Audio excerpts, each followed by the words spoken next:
Welcome to the Hot Young Designers Club podcast. I'm Rebecca Plum, your big sister. And I'm Shaun, your GBF. We're not that hot or that young, but we believe it's a state of mind that helps us build adaptable and profitable businesses. We rely on the support of our design besties to get through each day. So let's explore the emotional, practical, and humorous sides of being interior designers. Welcome to the club. Hey, Shaun. What's up, Rebecca? Hey, Stacy. We have Stacy Garcia with us today. Hi, how you doing? So good. So good to meet you. So great to meet you too. I'm a little jealous because I know that you're in warm weather over there. It's snowing where I am. I mean, I got a sweater on. I'm wearing my cardigan. But you didn't have to shovel your driveway this morning, Rebecca. No, I know. You East Coasters have it rough lately. Yeah. Stacy, tell the listeners where you are. That way they know. I know. I'm outside of Manhattan, so I'm a New Yorker. You'll hear it in my accent once I start talking. I've been accused of sounding like Fran the nanny, but that's okay. You know, I'm not picking up that strong, but maybe it happens a little bit. Listen, I haven't asked you for coffee yet. You know, right? Exactly. The more I drink, the more it comes out. Yeah. That's right. My husband becomes more Southern as he has cocktails, and he hasn't lived in Atlanta in a very long time. So exactly. You know, you can take the boy out of Atlanta, but you cannot take the Atlanta out of the boy. So yeah. The Colonel Sanders accent shows up really fast sometimes. It's very weird. It's fun. It's good. Yeah, exactly. It's good at a party. Why don't you share a little bit with the hotties listening about how you got your start and what you're doing right now? Sure. Well, I love that. So first of all, hello, hotties. I'm so glad to be included in this crew. I was joking with Rebecca and Shaun before we went live. I was like, I hope you know I'm neither young nor hot any longer. But anyway, a girl can try. Listen, I figured I'm going to feel young till the day, I'm no longer here. It's all in our head. Oh, forget it. I know. I'm young at heart. So anyway, I am a designer by training. I actually studied something called surface pattern design back in the day and took that and leveraged it into a career first in textile and then in licensed products and then eventually into interior design on the residential side of things. But the bulk of my journey has been spent developing product, and I own two businesses. One is called LebaTex, which is a textile company. We focus mostly on hotels and resorts. And we have high performance product that if you're listening and are interested in those kind of things, even for the residential world, we do cut and ship. So you can check those products out and have hotel quality products for your homes. The other business is called Stacy Garcia Design Studio. And that's a licensing business where I've built that over almost 20 years. And we have partners, really, we say from floor to ceiling. So everything from flooring like LVT, tiles, broadloom carpet, wall covering, furniture, lighting, accessories, you name it. We've licensed it. We're sold in 52 countries. And we went from the world of hospitality into the world of residential over the last, I'm going to say 8 years or so. And so we'll talk a little bit about that journey and how High Point Market really impacted that. Wow. It's already such an expansive place to come from. And also sort of the reverse of what most designers get taught is start small with residential. And maybe that's just because that's what we see a lot of. So we don't hear a lot of the journey of beginning the other way.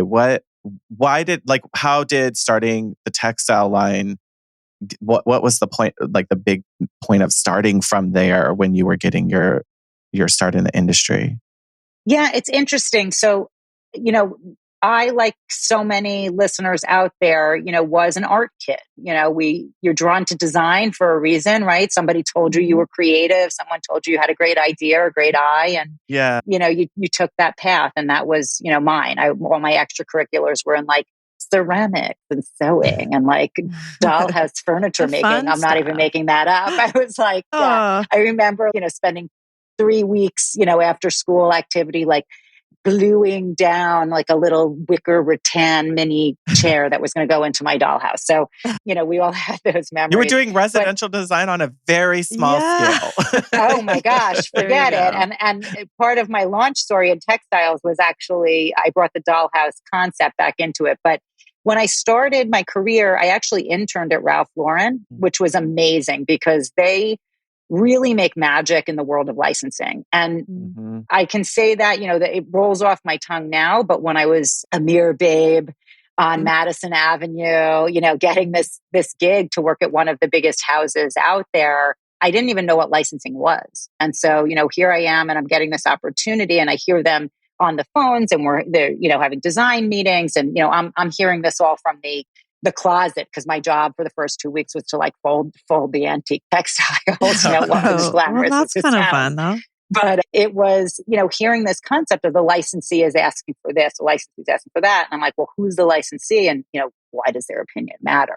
And when you're as big as Ralph Lauren, their opinion doesn't really matter. You get to say that we're doing, whatever Irish cottage this season. And these are the vintage things that are inspiring us. And, but that's where that term first hit my radar, was that you could partner with other companies. And so for those of you listening who also maybe are not familiar with the term, it really is where you create intellectual property, you create your designs.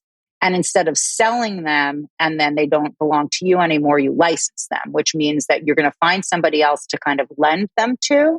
They will pay you for the use of those things, but at the end of the relationship, they're still yours.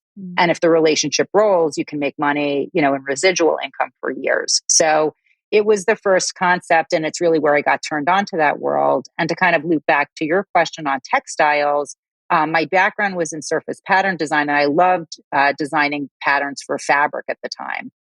And so I moved on, from the closet in Ralph, and they allowed me to paint some of the designs for a pillow line they were doing and to have exposure to their showrooms. My next job out was working at mass retail. So when I finally graduated, I worked at a mass retailer creating catalog type product, really inexpensive, that needed to look good and photograph well, and like a really low end catalog. So it had to pop off the page. Very inexpensive, really different from the things I was doing at Ralph. And I spent a year there. But you engineered the other side of retail. Yeah. Oh my gosh. I mean, we were literally designing fabric. If it was a, 54-inch width, like you'd have to design it so that you could cut the ruffles and not have any waste. So I'd be, railroading fabric, designing the things that would be cut into the ruffles on these like kitchen curtains, but it was great training ground, and I got thrown into visiting the printers, learning manufacturing, all of that piece of it. And in New York City, there were textile buildings at the time. So, there were kind of two major textile buildings. So it was easy if you got another job. Like all I had to do was move 3 floors up to another company, which is what I did. I just, I interviewed, you didn't even have to leave the building, to do the interview. And I got hired 3 floors up at another company and was hired into what was called their contract division, which was really primarily their hospitality division. And so I joke, my 2 bosses, I got the job. Their names were Rocco and Tony. So they were these 2 amazing Italian guys who were in sales. And, I worked for their contract division. So my parents were like, wait, you're working for Rocco and Tony and contract? Should we be concerned? I think like Sopranos were big at the time. They were a little worried. The truck. I was like, no, we sell to hotels. Trust me, it's going to be great. It's legit. It's legit. It's totally legit. And it was. But it was the first time I understood that there was this whole other end of the business that wasn't residential. And it was commercial contract hospitality. And I ran around at the time. We were doing like themed hotels, like Las Vegas was totally themed. It was like the New York hotel or Paris hotel. And it was back in the day when if you traveled to a hotel, like there was no white bed at the time. It was all like patterns. So that's how I got started. And like coverlets on a bunch of stuff. Coverlets. Like now, if you ever watch like a retro movie where it's like a throwback and it's like a horrible motel, you might see one of my patterns. That's awesome. Because that's kind of the stuff we were designing. It went everywhere, high and low. But that's how I got my start. So when I started my business, I had fallen in love with this idea of designing for travel because you can take risk in hospitality design that you can't take in residential. Like people are visiting, they want to be in fantasy land. They want to be brought to an escape, whatever that is, whether that's high-end luxury spa or, something like a Disney resort, where it's totally themed. And you're designing for fantasy, and it is a different set of rules than designing for somebody's home where it is emotional for them. Their home is an investment. It's not something that they're just going to dip a toe in the water for a week. They're going to live there for years. Get tired of it. So it's totally different to design. And I fell in love with that industry and, just kind of grew from there and didn't look back. And then once I hit a point of maturity in the market and hospitality and started to look at where else we could grow, residential for me was the next logical step. So what was the step or like the impetus for you to be like, you know what, I'm done working for other people. I'm just going to start my own whole entire company manufacturing thing? Yeah, it was pretty early on. So I grew up in a family of entrepreneurs. So owning your own business was not like a scary thing per se. It was more like not if you're going to do it, it was kind of when you're going to do it. And it's interesting because I'm the oldest of three and both of my siblings also own their own businesses. So, which I know I have friends who look and they're like, how did that happen? And I'm like, well, my dad owns his own business and my aunt owns her own business. My uncle owns, like, nobody works for anybody. We are all in this roller coaster together. And it is very much a roller coaster, as you both know, right? You're in your own companies. Yeah. As well. I think if you have a model that's willing to take risks, then you just see that as something you can absorb too. And you see that I have similar, like my dad always had little businesses and stuff going on. So I'm like, it's just something you do. Totally. And you understand too that it's not for everybody, which was shocking to me. I learned that after I'd started my business. Like I thought everybody wanted to be in their own business. Right. I thought everybody wanted to be an artist or designer. I thought everybody wanted to be on QVC when they grew up. Like I thought everybody wanted to do those things. And I was working with a coach at one point and she was like, Stacy, not everybody wants to do like public speaking. That's like the biggest fear people have. Right. Yeah. And I was like, what do you mean? You're crazy. Everybody wants to do that. Like, why wouldn't and she was like, no, they don't. Take your blinders off, look around. And what makes the world go round is that everybody wants something a little different. And like you bring your own thing to the table and you're not in competition with anybody. Like you want what you want and it's different than what other people want. But I also think with those types of things, that those are the things that you're on the right path for.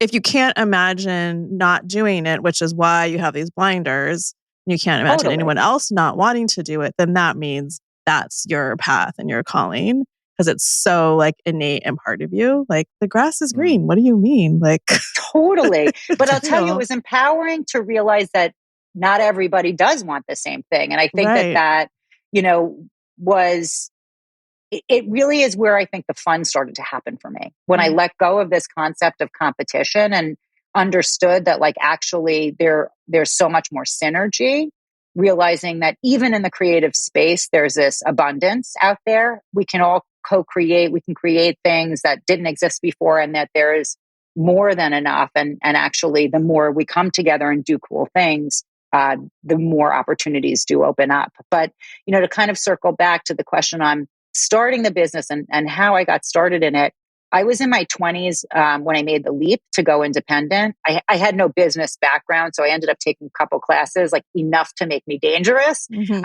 I took a class called Going Indie, like how to set up your corporation. It was like sort of pre-internet. I'm going to totally date myself now. So you couldn't just Google it at the time. I had to go to night school and learn enough to just get off the ground.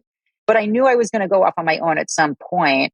My original dream from the Ralph Lauren days were I wanted to license my own textile. So my big dream at the time in my 20s was to create a collection of Stacy Garcia textiles that I could design and style and then license to somebody so that they could go sell it and I could make royalties and sail off into the sunset, making this residual income. And is that because you had a vision of things you wanted that you couldn't find in the marketplace more? Or was it driven by like, actually, this is just the business career path I want? I think there was probably a little ego in it, if I'm being honest, right? I think all designers have to have a little bit of a healthy dose of ego to, stand up there and go, this is good and this looks good and this is what I want. So, I mean, I'll be honest about that. It's something I'm working on, like letting go of it. But I think there was a little ego there. I also believed in my aesthetic ability. I believed in the look that I wanted to bring to market. And I think for me, the kicker was actually part of my job was to shop art studios and vintage textiles and vintage wallpapers to become the, what would be the new collection. So that was what I was getting paid to do. And I had met with the archivist and pulled a whole bunch of vintage wallpapers to the side, brought in either Rocco or Tony, I don't remember which one, but they had to approve the purchases. And they looked at the things I had pulled and they were like, no. And then, they walked out. It was kind of like, we don't see it. And so they kind of squashed that version of what I was pulling. They left the room.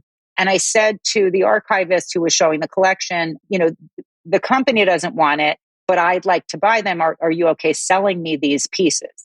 And they said yes to that. So this was kind of like the first leap of faith. And I know, on your podcast, you talk about all the time, like what it takes to really just go, right? To say, I'm going to make this scary investment.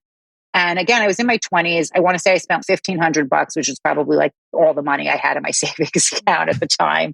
And I wrote them a check and I was like, I can't believe I'm doing this. I can't believe I'm doing it. Like I was in a hot sweat. I remember like hiding it under my desk. I was afraid somebody would be like, what is she doing? She's like smuggling, and I remember being so nervous. I can't believe I just wiped my account out for this. But it was like, for me, it was that like flag in the ground of being like, you know what? I think these are good. I think this could create like a fabulous collection and I'm going to just work on this on my own time.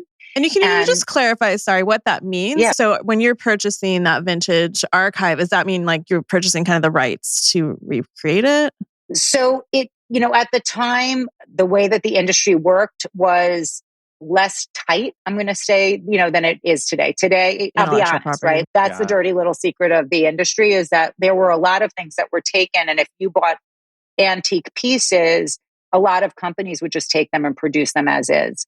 We used to take them and change them because copyrights do expire after 100 years unless you have a company who's re-copywriting your work. So like a William Morris is owned, by a family at this point, where they are continuing to re-copyright his work so that they can relicense it and still own it. And if you don't recopy it, they do expire after time. So something that's over 100 years would be considered public domain. So you can use it, but you run the risk that if somebody else bought it, like it was produced commercially, if somebody else purchased it and, also got access to a piece, that they could also reproduce it. And then you'd both have the same exact fabric, let's say. So our practice was always to use it as inspiration and change it. Okay. And, but not everybody did. So that's what I did. I purchased them for inspiration so that I would really have this like authentic vibe. And then we would springboard the new collections off of it. And so, I purchased, they were a group of wallpapers from the 1940s. They had this, palm desert vibe to them. They were really fabulous. It was like on a texture that almost looked like a bark cloth, but in wallpaper. And when I launched my company, so I took these vintage things, worked, nights painting and creating a quote collection off of it. Again, my dream was to license it. So my whole thought originally was to take these collections and find a partner to go manufacture for me. And I pitched it to every textile company I could get a meeting with in New York City. And I heard no almost 100% of the time. I had one company who was like, well, like we would buy 2 of those patterns off of you and like we'd put them in the line. So if you want to sell them, the going rate at the time was I think $1,200 for a piece of art. We'd pay you $1,200, for those artworks. And I was like, no, it's a collection. Like it needs to live together. You're not understanding. And so I, said, thank you, but no, thank you. Went home super discouraged. And my husband of 25 years now, but back in the day, we were newlyweds and he had graduated with a degree in accounting. So he was like, well, what do you need these companies for? Like, why can't you just create the textiles yourself? Why does it have to be licensing? Do you have to be married to this being a license thing? And I was like, well, that's what Ralph Lauren does. That's what I want to do. And he's, yeah, but you're hearing no. So you might have to just go do it yourself. Just try something different with it. There's a different path to, if your dream is to have a textile collection, it doesn't have to be licensed, produce it. And that's how I started LebaTex. So, that kind of flash forward. And I had played with things, there was probably a 2-year time span between purchasing the art and actually like making the leap to go start a textile company. But that's where the story kind of ended up is I ended up creating it myself. And those, 2 of the patterns that were from these, I still remember the names of because it was Wilshire and Melrose because they were these like fabulous 1940s tropicals. Oh, so cool. Do you still have the original pieces? I probably do in our archive. Yeah, I It's like probably now do. you have your own first, archive. it's like the first Yeah. dollar kind of. Exactly. No, I'm sure I do. And yeah, they're fun. We've talked over the years. We're going to be celebrating 25 years in business. So I was in my 20s when I started, which is like crazy to think about, like you just don't know what you don't know. And part of it is you have very little fear, at the time. But I did have a mortgage and I did have a child. We started, our life pretty young. And I remember looking at my husband and like he put together our like working budget as a family. And he, in between me starting this business and we had, like I said, there was probably a 2-year time span between buying that, getting married, buying a home because I was pregnant and it was like there was nowhere for this kid to live. We were in a tiny apartment in New York City, like a walk up. I'm like, we're putting him in a drawer, like where are we putting him? And like we, pooled our savings and put some money down on a townhouse, and then the real estate went up in value. So we ended up having equity in this home that we bought, and I was able to borrow $50,000 against home equity. So like luckily we just got in at the right time and kind of created this money out of nowhere and used it to start a business. And I remember like I did not sleep for the first 2 years. Like I was pushing this baby down in a stroller. He put this P&L together for our family. He was miserable at his job. And I was like, you need to leave. Like, you're going to have a heart attack. Like you can't work here anymore. It's really bad for you. So he left, he was unemployed and I wasn't making any money. I was like starting this business. And I remember being like, what happens if we lose our house? What am I going to do? It's like a wing and a prayer kind of. It literally, and so much hustle and so much grind and so much failure is not an option here. Yeah, there's something about that. There is no other choice. There is no like window to jump through. So we're going right through. Like you have to keep You're just going. going to you're going to figure it out. Yeah. Failure was not an option for us. I mean, it was. And then I'd be living with my mother-in-law, which like, God bless her, but sounds freaking horrible to me. Especially if you're in your 20s and you're just like, that's not going to happen. Like, absolutely not. We just got out of this. We're not going back to our parents after this. Yeah. Totally. No, my husband kept saying, look, we won't be homeless. My parents said we could move in. And I was like, well, if that is fucking motivating. Yeah, that'll get you out of there. Yeah, I'm not going to fall. I want to loop back on, you were talking about the whole like starting textiles from pretty much nothing. And I feel like now, and maybe this is just my perception, there are a lot of boutique textile designers that are starting as artists, and they're coming in now and turning their art into pattern and wallpaper and using it in textile. And I feel like probably a lot of that has to do with like access to digital printing methods and being able to produce on different scales where you can produce like by the bolt instead of, you need to have thousands of yards of fabric. But how do you look at that from where you are now? What does that sort of shift in some of the like designer fabric access look like, from your lens? Yeah, I think it's a great time, to be a designer today because there is so much more opportunity, as you're saying. I mean, when I started, if the apps and the websites that existed today were there, I probably wouldn't own LebaTex. I probably would have uploaded my designs and, just been kind of cranking out patterns and building the brand, that way and not needing to go into production myself.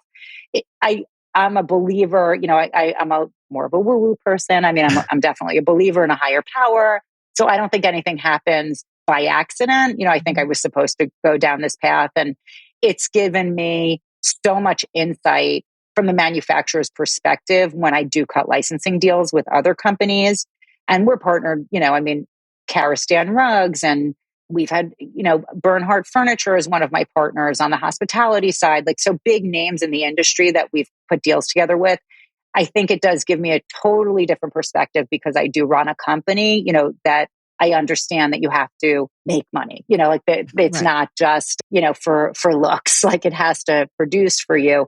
But the exciting thing for designers today is there are so many opportunities to, whether you do it to build your brand and establish your aesthetic, like as an enhancement, or you do it as an additional revenue stream, it's easier than ever today to create those looks for yourself, to add those products, to your mix and be able to play in that manner without having the lift of so much production, so much yardage or so much inventory. You can really create on demand today.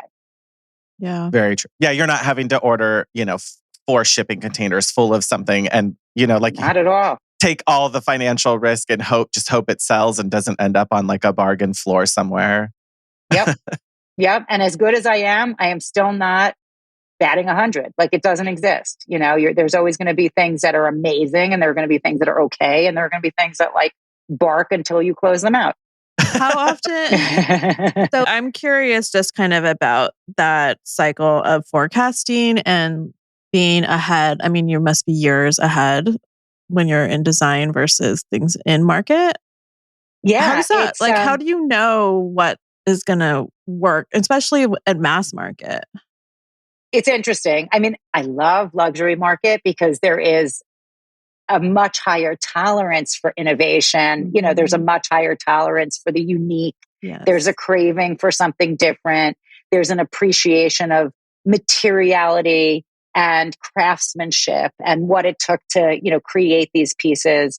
So, there's a piece of me that's like, my heart is there because you can really be an artist. I think when you're really doing luxury, it's as close to being an artist in the world of design as anything. When you're designing for more mass market, which what I love about mass market is if you believe that as a designer, you improve people's quality of life, which is what I believe, right? I believe that we really do make people's lives better through design.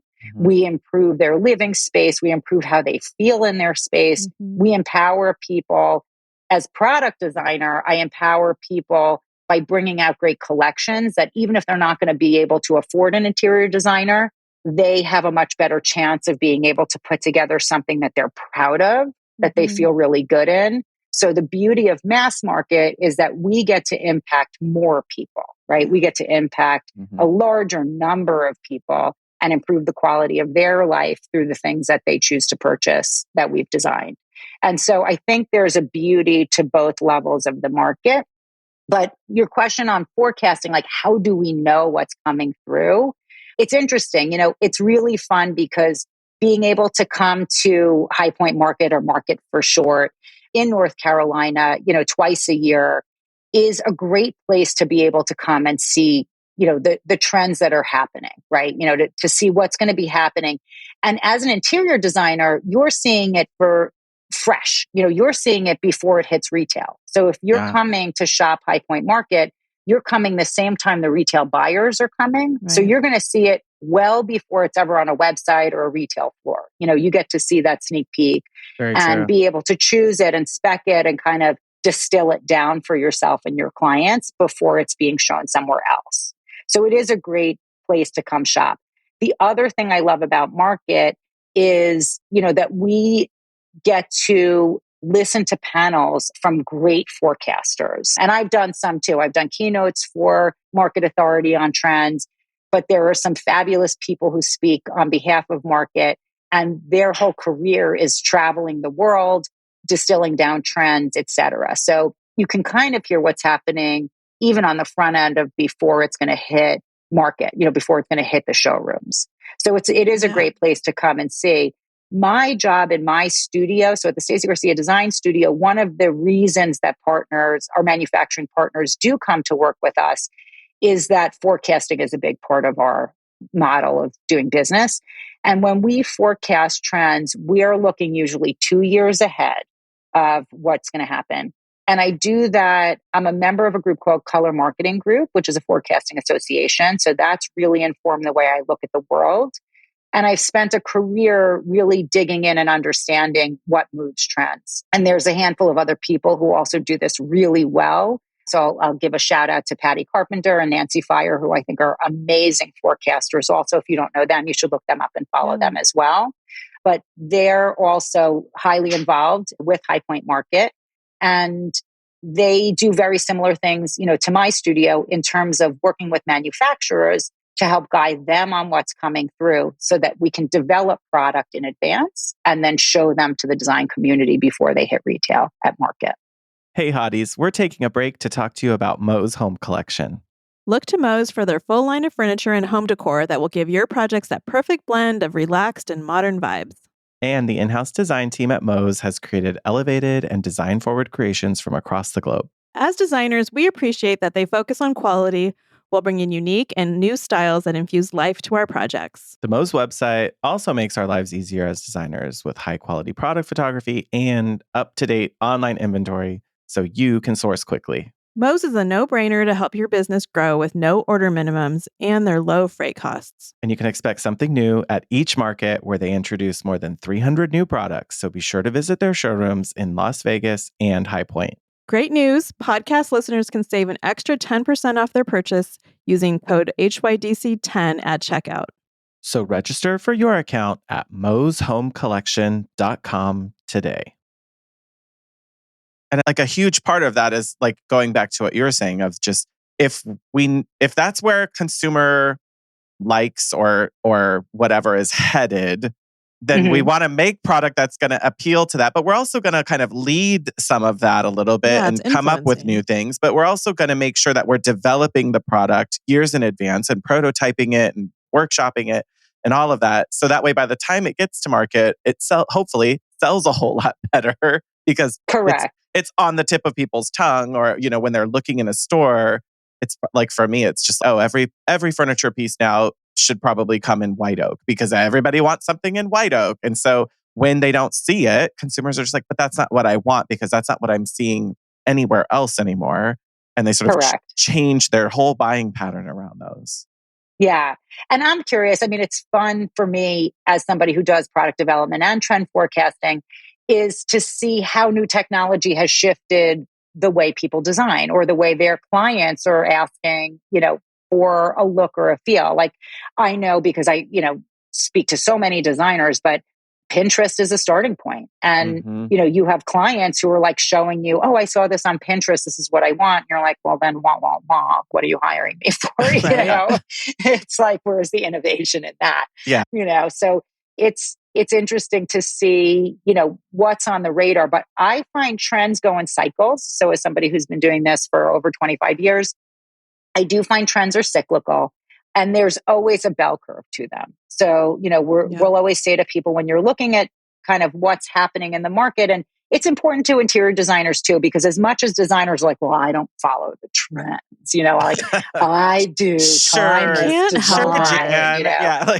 Okay. Like I do classic, you know, I don't need trends. We're all influenced by it. You know, what you're saying to me is I don't want to follow a fad, but you had better be aware of what's happening in trend, because if not, you know, you're going to go out there, think this is so classic. And then meanwhile, the whole market is shifting. And 3 years later, what you just spec looks old and you've done a disservice to your client. Like your client needs to live with that for the next 10 years plus, you know, in some instances, you're doing a kitchen, it's going to last more than 10 years, you know? So you need to make sure that you are setting your client up to have design that will age well for them. And if you want to age well in your design, you have to have an ear to the ground with what's trending, where the market's going. And, you know, like you said, what are the consumer taste levels going to be? So like kind of where we're at in the bell curve of white boucle. Yep. Totally. And I hate to tell you, that's not gone yet, but you know, when it starts showing up in like mass retailers, that it's going to be at the end of the bell curve, or it's going to evolve in some way at the high end of the market into something new. I think that's fascinating to watch, because when you can finally, like you're saying, look back on, you can see the full arc and you're like, no, we're in contraction mode now. Like we're not going to expand into that. We're going to start reducing production on that or make less of it, or we're going to have to change it to keep it living a little bit longer and to be able to have that. Totally. I mean, I'll ask you just your opinion, like gray, yay or nay? Nay. I've been saying nay for a while. I had a designer who was like, why are you so anti-gray? What did gray ever do to you? And I was like, I'm not anti anything. I'm just telling you, like, gray is a classic. When you look at, there's palettes that are called classic color palettes. They're never out of style. Gray is a classic. It has its place. Gray is totally warming. We should really be calling it taupe at this point. Yeah.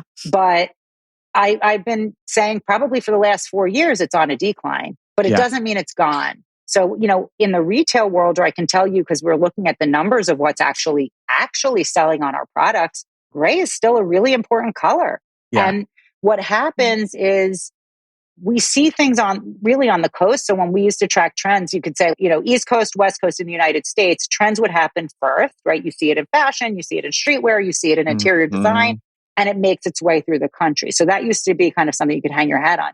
But then we'd have a farmhouse that came out of, Texas, however many years ago. And then, the iteration of it that came out of Utah a couple of years ago. And that had a big impact. And that kind of made its way from the middle of the country back out. So, it's interesting to watch sort of where some of these spawn from and how they evolve. But I can tell you, East Coast and West Coast got rid of gray a number of years ago. Like we started seeing the camel colors coming in and the browns coming in. And I just think we're going to see so much more of that. And then you'll look at a gray interior and be like, well, that looks dated.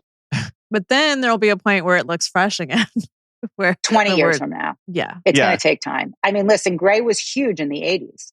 Huge. Yes, with the mauve and gray. Burgundy, gray and mauve. Yeah. That was a big color palette. It was a big balancing color to some of those other like pastel or saturated tones as a way to calm it out and balance it. But probably a response to the earth tones of the 70s. Exactly. And we're back in that now. So we're at the very beginning of that whole kind of earth tone movement happening, which I love. Like I'm so excited. Yes, me too.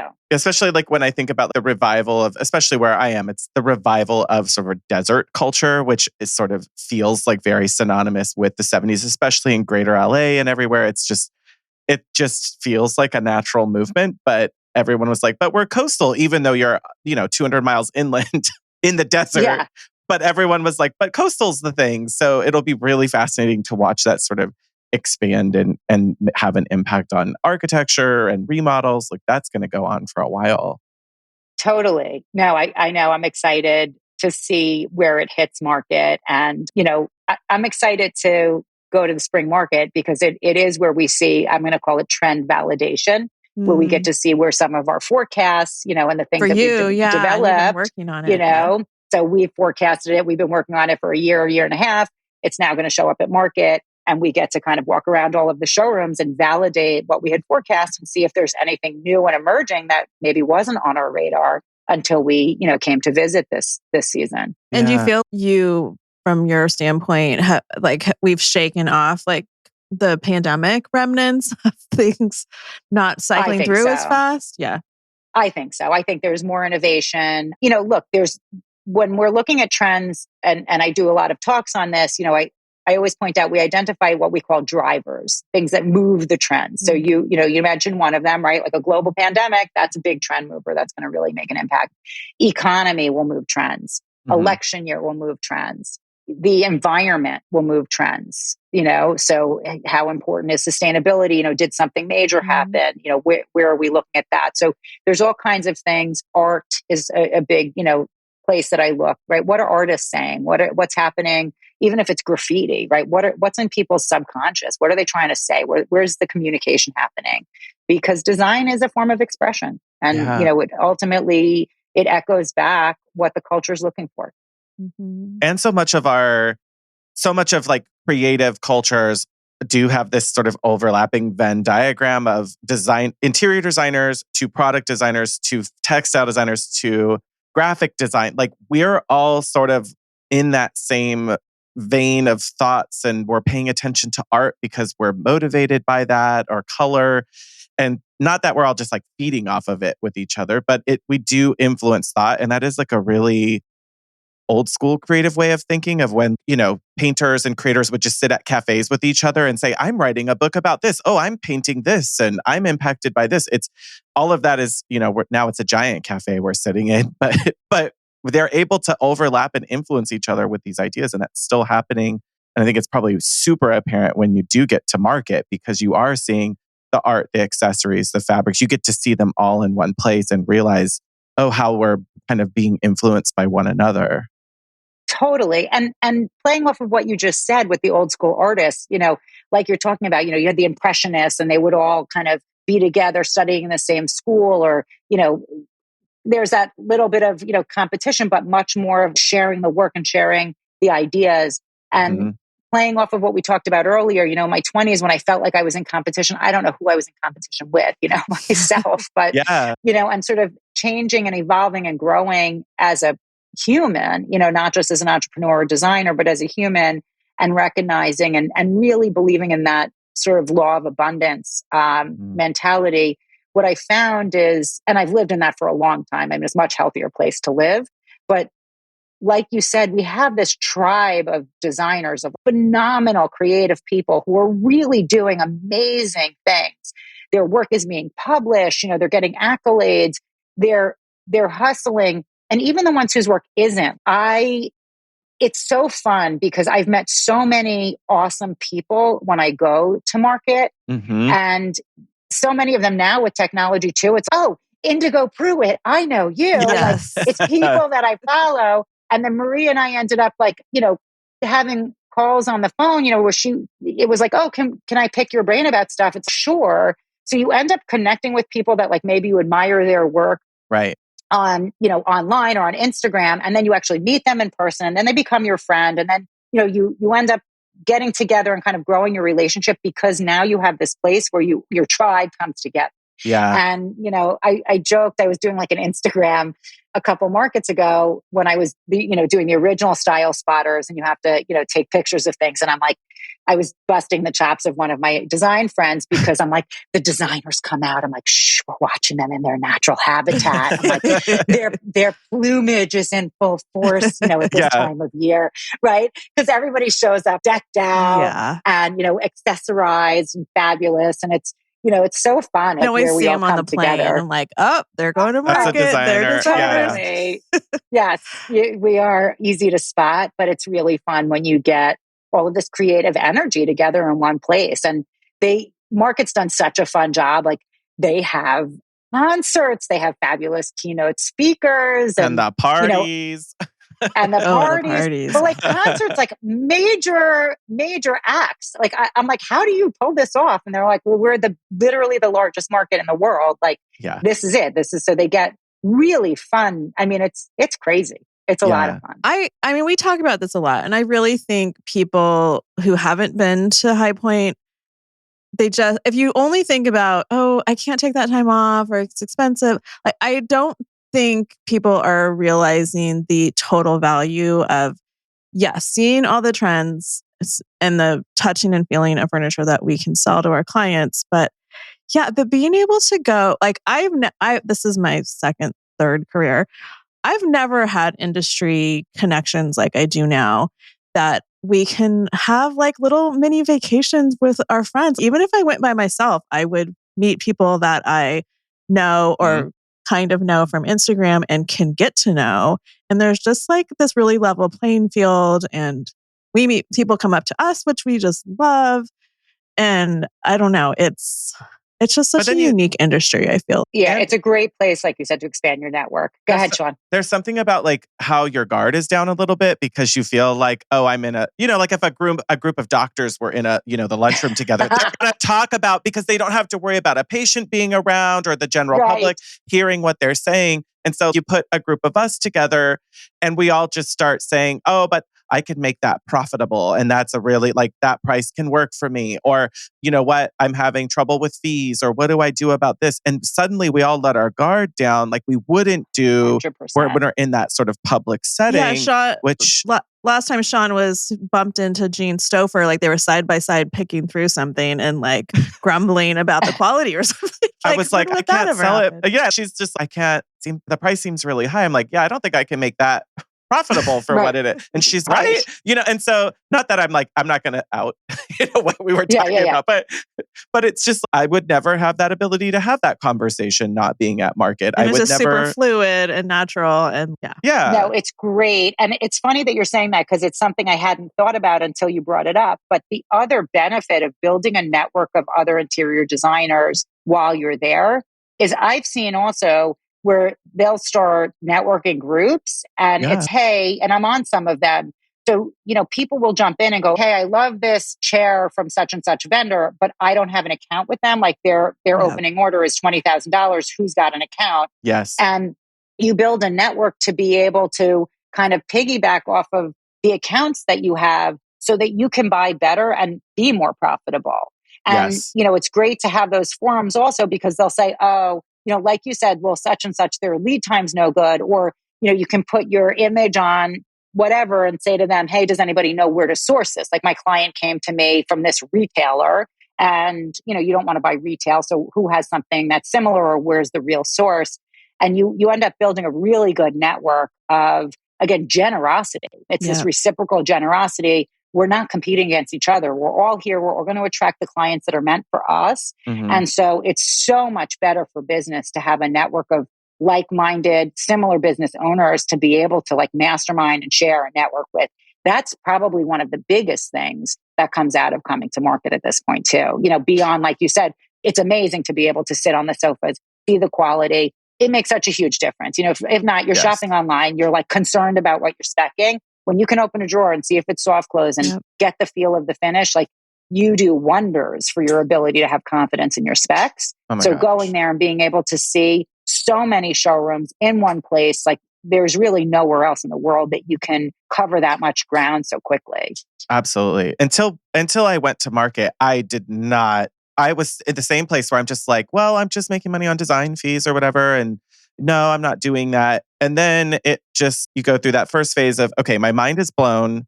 There's almost too much, which is natural. It's a huge workplace with tons of vendors, tons of knowledge, lots of conversation and networking. And you get there and you are kind of sort of meant to get your mind blown a little. It's like the first year in college where you're just like, oh my God. Then you get that. And then you start to realize, oh, I know what shortcuts to take around getting around High Point. Now I'm learning, okay, what events are good for meals, but also where am I going to find, the crew that does the best networking with me? And you start to figure that out. But you do start to figure out the confidence was a huge factor of, I just didn't know what I was trying to sell until I went to market. Or why. I truly had no idea, like, why is this different than Pottery Barn, or what makes this better? Or you don't have transparency of pricing if you don't have accounts and you can't even see. So you're just like clicking around at a dummy website that doesn't show you anything. Loud and clear, right. The manufacturers will all have it there. It's, stocking dealer price, designer price, the ones who are kind of leveling it in versus the ones that are like, nope, it's a flat fee for everybody. They view designers as if they were a stocking dealer. So, you start to make decisions also based on business, but you understand so much better when you can go level of quality. I mean, I just had this conversation with the client. We're working on their home, looking at a sectional and it's, wow, that's expensive. And I'm like, well, I can resource things for you, but the quality is not going to be the same. Understand that. So I can get you a look for less, but it's not the level of quality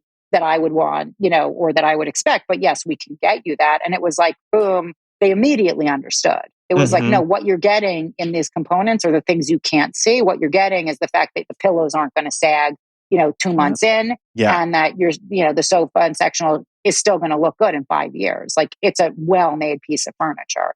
You can't compare it. So, it gives you so much more confidence as a designer to be able to speak to those things because you are getting that education.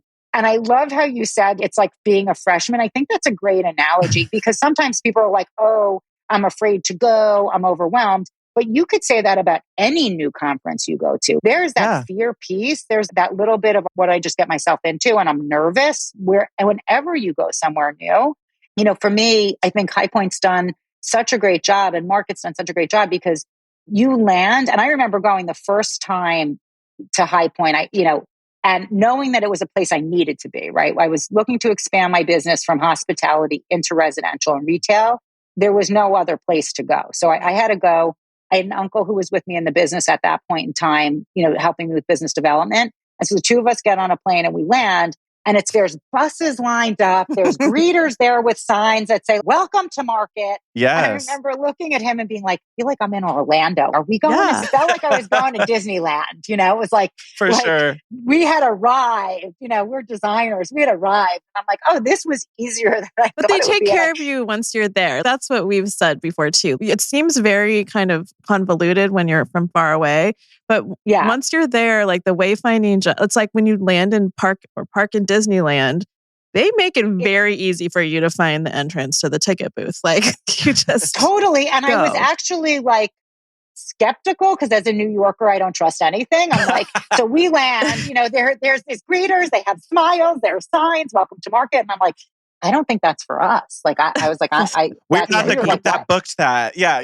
We didn't book that. I guess that's for like the buyers or whatever. And they were like, no, come on, y'all. Like, you're heading into market. This is the bus. It's free. We were like, are you sure? My uncle's like, make sure we don't get mugged. You literally like, this is too good to be true, but it's not. Like, you land, and like you said, there's wayfinding. Literally, like, you get off of your, at the terminal, and there's the signs. It's the whole thing is about welcoming to market. Yeah. And you're there, and then there's maps and guides and apps. Like, you can put the app on your phone and pre-plan your trip to make it easier. It's so fun. It's a great place to go. And my advice for people who are considering it, who haven't been, is, kind of pre-plan it, but leave slack in your schedule. For that first year, that first market. I think if you just leave yourself time, maybe hit a couple of your main vendors so you know that you're going to get there, sit on the things you want to sit on, and then keep your schedule kind of open so that you can wander, you can explore.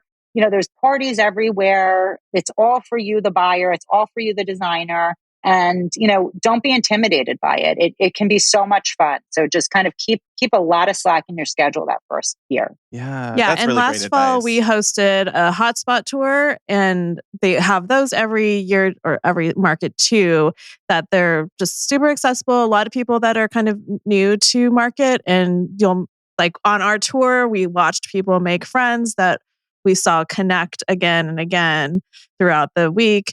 So there's a lot of entry points to not feel like I'm just here by myself, lost. Totally. Yeah, that's great advice too, is there are lots of nice tours that you can sign up for. Free. If you are, intimidated, or you want to have somebody who's been there, more experienced lead you through. So take advantage of those too. Yeah. And vintage, and get into those vintage hauls. That's what you got to leave room for. Those are so amazing. I know. Incredible. That's dangerous. Even just for the inspiration alone, I'm just like, oh my God, I can spin this into something else, even if I can't afford that, $50,000 cabinet for a project. Like, yes, I can work with some ideas from what I see there. And we don't really have, depending on, especially where you are in the country, you may not have as many concentrations of design inspiration. Like, I hear from a lot of designers like, oh, we don't even have a design center where I'm at. And I'm like, I'll be honest with you. The Pacific Design Center in LA, it's not that inspiring, but it is, it is by comparison when you don't have access to any fabric showrooms or any furniture showrooms. Just to have a place where you can see more in place makes a difference. So I think market is where you really supercharge that, and you get to see a whole lot more. That's what I have to do. I can't see any showrooms like that. Yeah, and the value. And make sure you have storage on your phone, because otherwise, like, you're taking 1,000 pictures and you'll be out of storage, right? Yes, every time. And take a picture of the sign of the showroom you're in before you start taking pictures, so you remember where you are. Yes, 100%. That's a great feedback. Oh, speaking of pictures, so wait, you said you were a style spotter before, but now you're a style spotter at this coming April's market. Yes. It's style spotter, alumni. All stars. So what does that mean? What do you do when you're there as a style spotter, alumni, all-star? I know. See, that's a good question. Well, like you said, I was a style spotter once before. I think it's a program they've had going for probably about 10 years or so now, maybe a little longer. And basically they had pulled, at the time when I was doing it, I think there were 10 of us for the year that went to 2 markets. And our job was to go around and basically award products at different showrooms on things that we really thought were very innovative or highly stylish and sort of award worthy. And then we would take the images of the things we had spotted and kind of fold them into trends. So that was the style spotter's job at the time.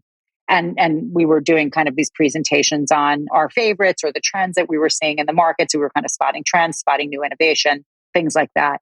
This year, I think to kind of refresh the program, they invited, I think 8 or 10 of us back. So people who had already been a style spotter were invited back to be an alumni all-star. And so we're going to be doing similar job. They're changing it out a little bit. I want to say at the time we had a spot like 20 or 25 things. I think there's less spotting. So it's a little bit more highly selective this time too. And so I'm excited too, but kind of same concept as you're putting little cards on product. Yeah, so it's going to be a little bit more fancy than a card this time too. So I think it's a little bit more, more substantial of an award for the showrooms. But it's also a call out to the designers and the buyers who are walking, that if they see this product, that it's sort of been identified as something more innovative or more unique or more stylish at market. So it's something to kind of turn your head twice and take a look at. And it's kind of like Easter egg hunting. Like as a designer, you're out there looking for the little card. I always look for them.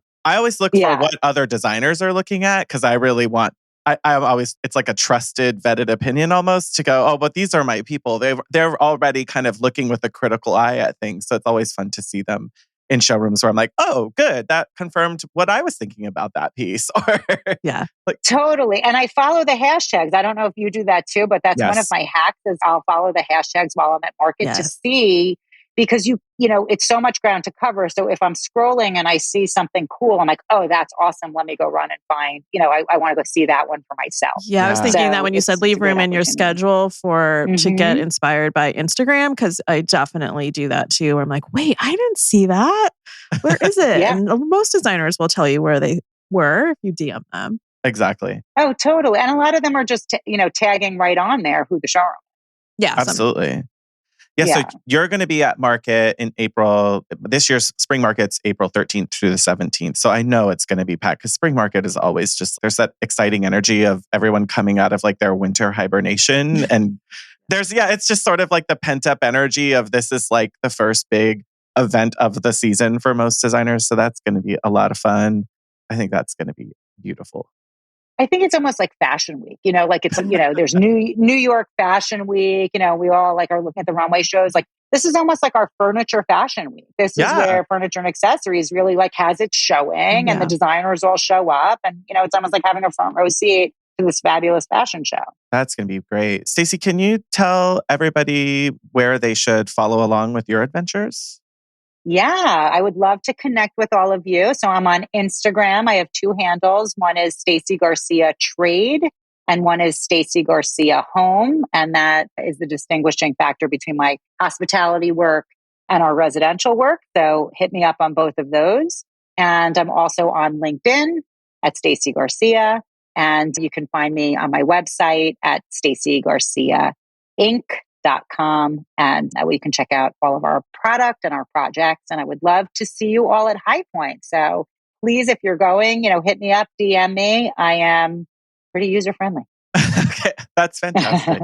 Thank you for being so open and transparent with our hotties about what this sort of ins and outs, especially when it comes to licensing or anything. It just feels, oh, this is going to be unattainable, or I have to be a giant before someone will listen to me. And I do think there's so much more to it than that. And like you said, there is so much more opportunity for growth in that now than there was. Every year it just becomes better and better. And I think that's encouraging for a lot of designers to hear.